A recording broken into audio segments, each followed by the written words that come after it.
Coba tebak, apa yang paling penting kamu pertimbangkan saat memilih karir masa depanmu? Kalau di antara kalian ada yang jawab A, maka selamat, kalian salah. Minat dan bakat adalah fondasi utama dari kesuksesan. Faktor lain bisa menjadi pelengkap, tapi jangan abaikan apa yang kamu sukai dan kuasai. Banyak siswa SMA yang belum mempunyai perencanaan karir yang jelas. Alasannya, bingung soal potensi diri, nggak ngerti sama jurusan yang cocok, sampai ikut-ikutan teman atau orang tua. Padahal perencanaan karir itu sangat penting. Nah, salah satu cara untuk mengenal diri sendiri dan nentuin arah karir adalah dengan memahami kepribadian kamu. Dan disinilah teori John Holland itu masuk. Siapa itu John Holland? John Holland adalah seorang psikolog yang mengembangkan teori kepribadian karir. Ia menyatakan bahwa setiap orang memiliki tipe kepribadian tertentu dan setiap pekerjaan memiliki lingkungan kerja yang cocok untuk tipe kepribadian tertentu juga. Jadi, semakin sesuai kepribadian seseorang dengan pekerjaannya, maka semakin besar peluang orang itu merasa puas, sukses, dan produktif di pekerjaannya. Teori karir John Holland. Pilihan karir seseorang itu sangat dipengaruhi oleh kepribadian dan berbagai faktor yang melatar belakanginya, seperti budaya, keluarga, dan lingkungan sosial. Pilihan karir dianggap sebagai cerminan atau ekspresi dari kepribadian seseorang dalam dunia kerja. Setiap orang punya tipe kepribadian tertentu, dan setiap pekerjaan punya lingkungan kerja tertentu juga. Jika seseorang bekerja di lingkungan yang sesuai, dia akan merasa nyaman, berkembang, dan termotivasi.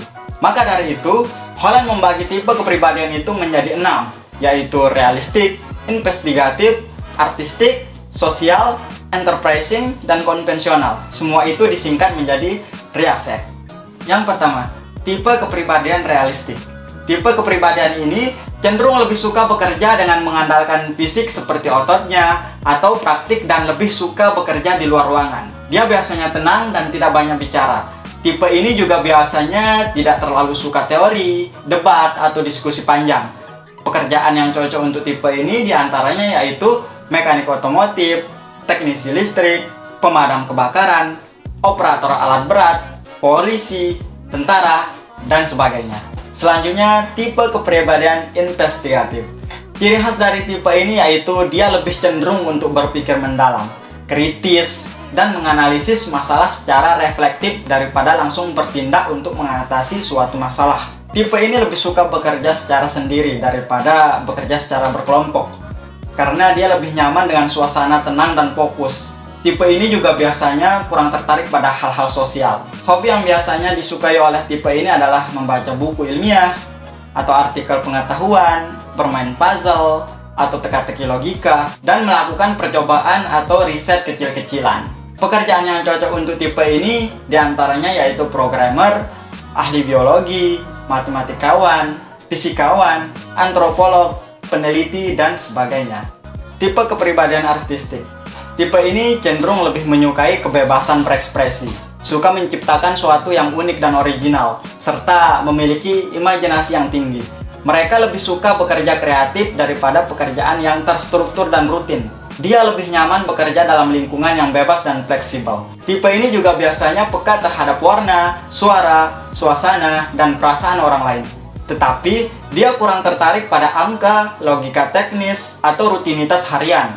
Hobi dari tipe ini biasanya menggambar, kemudian melukis, atau membuat ilustrasi, menulis cerita, puisi, atau naskah, terus kemudian menyanyi, atau menciptakan lagu dan akting. Pekerjaan yang cocok untuk tipe ini diantaranya penulis atau konten kreator, musisi, aktor, sutradara, animator, ilustrator, arsitek, fotografer, dan sebagainya. Berikutnya, tipe kepribadian sosial. Orang-orang yang senang berinteraksi, membantu orang lain, dan bekerja dalam tim, mereka biasanya ramah, penyabar, komunikatif, dan peduli terhadap kebutuhan orang lain. Mereka biasanya memiliki keterampilan berbicara yang baik dan penampilan yang baik, menyukai aktivitas yang terstruktur, cenderung menghindari pemecahan masalah yang bersifat analitis, dan lebih mengandalkan perasaan dalam menghadapi situasi. Pekerjaan yang cocok untuk tipe ini diantaranya yaitu guru, konselor, perawat, customer service, humas, HRD, dan sebagainya. Tipe kepribadian enterprising. Tipe kepribadian enterprising ini adalah orang-orang yang suka memimpin, mempengaruhi orang lain, dan tertarik pada dunia bisnis, manajemen, serta aktivitas yang kompetitif. Mereka cenderung percaya diri, berani ambil resiko, dan menyukai pekerjaan dengan tantangan dan target. Dia juga tampil berbicara dengan baik. Dalam komunikasi lisan, mereka bersikap agresif dan persuasif. Pekerjaan yang cocok untuk tipe ini diantaranya pengusaha, manajer, politisi, pengacara, pedagang, presenter, dan sebagainya. Dan yang terakhir adalah tipe kepribadian konvensional. Tipe konvensional adalah orang-orang yang suka bekerja dengan data, angka, dokumen, dan sistem yang terorganisir.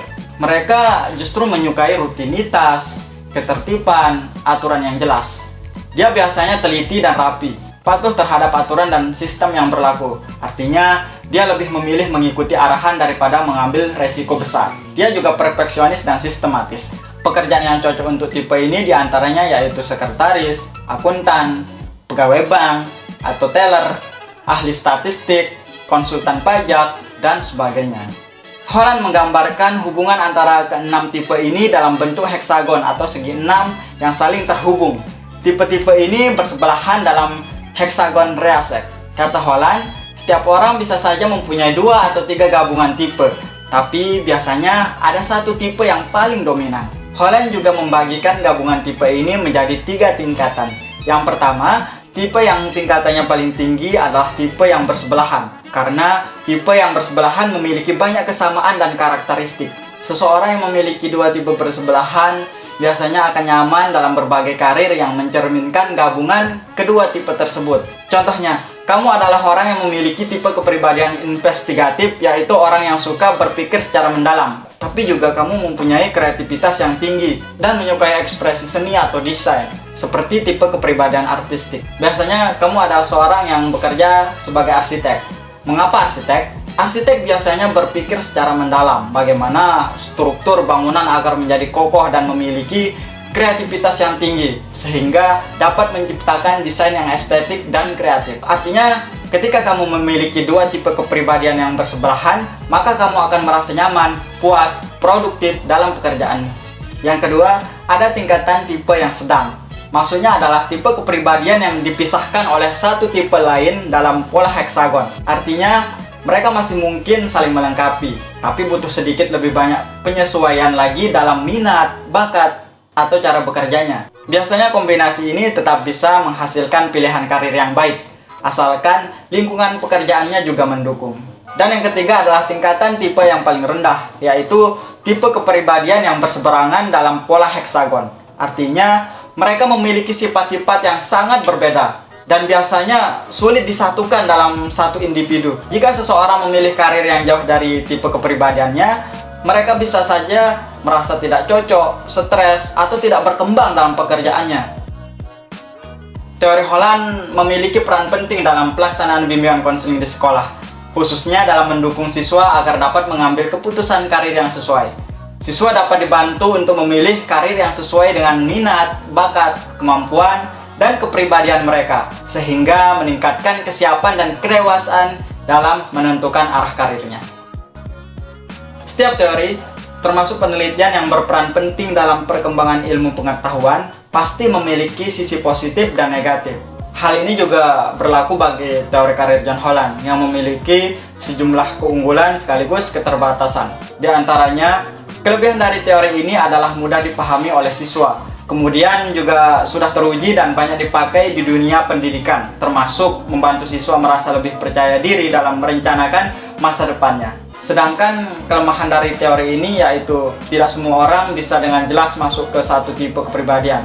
Kadang ada yang bingung karena merasa dirinya campuran. Setelah itu, lingkungan kerja nyata sering tidak sesederhana yang dijelaskan dalam teori ini. Misalnya, satu pekerjaan bisa menuntut lebih dari satu tipe. Kemudian, teori ini juga tidak mempertimbangkan faktor lain seperti nilai budaya, keadaan ekonomi, tekanan keluarga, atau kondisi psikolog seseorang. Teori Holland itu kayak cermin, membantu kamu melihat siapa dirimu sebenarnya, supaya kamu bisa memilih jalan karir yang bikin kamu nyaman dan bahagia. Tapi ingat, cermin itu membantu kamu mengenali diri. Keputusan tetap ada di tanganmu. Saya mewakili program studi bimbingan konseling dari Universitas Hamzah Anwadi mengucapkan terima kasih dan sampai jumpa.